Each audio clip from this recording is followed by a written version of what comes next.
ওটা সুভাষ। হ্যাঁ কেটা বড়া বাজিতপুরের যে দেও, হ্যাঁ ও দেওরে চিনছস নি?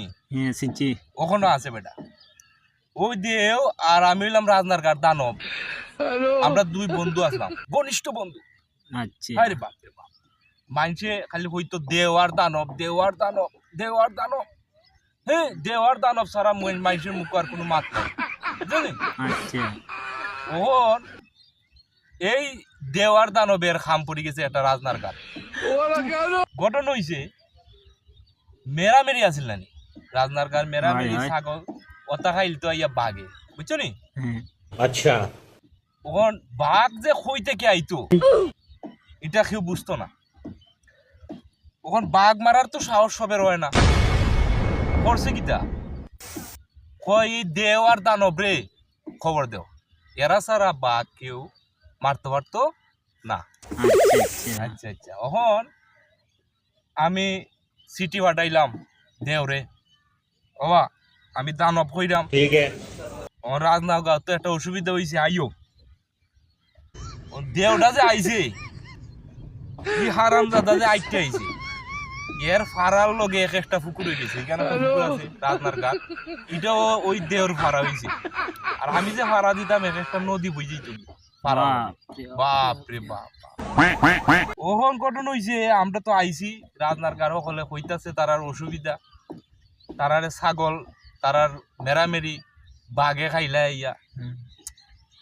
চিন্তা করলাম যে বেশি লেট করা যাইতো না, আজকে যাও কি লাগবো। अच्छा তো আমরা বাগানের দিকে, ওই যে চৌধুরী বাড়ির যে বাগানটা, ওনো আছিল গিয়া বাঘের আস্তানা ঠিকানা। ও চৌধুরী বাড়ির বাগানও আমরা দেওয়ার দানব ছুটছি, তুফানের লাগান ছুটছি, গাছে আগা টাগা ওলা নই যার কি বাতাসের বেগে। বাপ রে বাপ, ও গিয়ে আশ্রয় আশ্রয় মারা আরম্ভ করছি। বাঘ এক একটা বাঘ এক একটা আত্মীয় মা। বাপ, ওখন মারতে মারতে মারতে মারতে হে তো আর থামে না।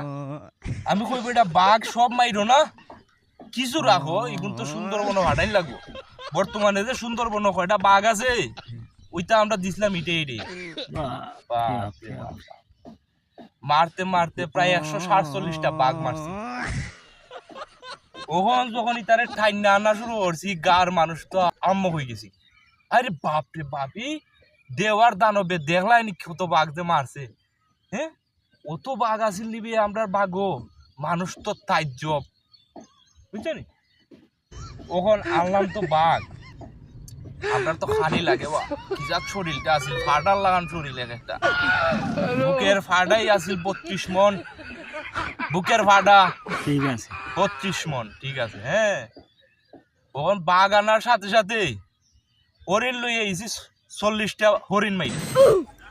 বাপ রে বাপ, তাও এটা 40টা হরিণ মাইসির লাগি তো আস্তে 2-3 গাও খাওয়াইন যাইব, কিন্তু আমরা দুইজনের 2 গরাস 40টা হরিণ, হের 20টা আমার 20টা, 2 গরাসে 40টা হরিণ খাইয়া লাইছে।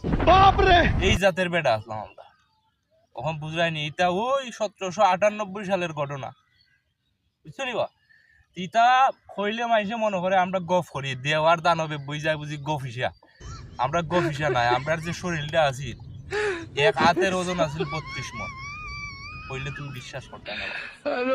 এক হাতের ওজন, এক একটা আঙ্গুল যে আছিল, ওই যে মেস্তুরে যে মেস্তুরগিরি করে নৌকা বানার, আগে নৌকা যে বানাইতাম কালকে বেটারে কই আইছি, বেটা বিশ্বাস করছে, বেটা ওই যুগের, বুঝছো নি?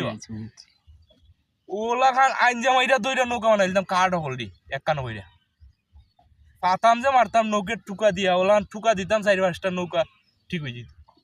ও জাতের বেটা আসলাম আমরা, কিসিম বেটা আসলাম। আমরার যে শরীরটা আছিল এটা মাইসে কখনো গফ করে, আমরার তো ওখানে আর আগের দুনিয়ায় নাই রে পাই, আমরার আগের জীবন আর ওখানে রইছে না, বুঝছো নি?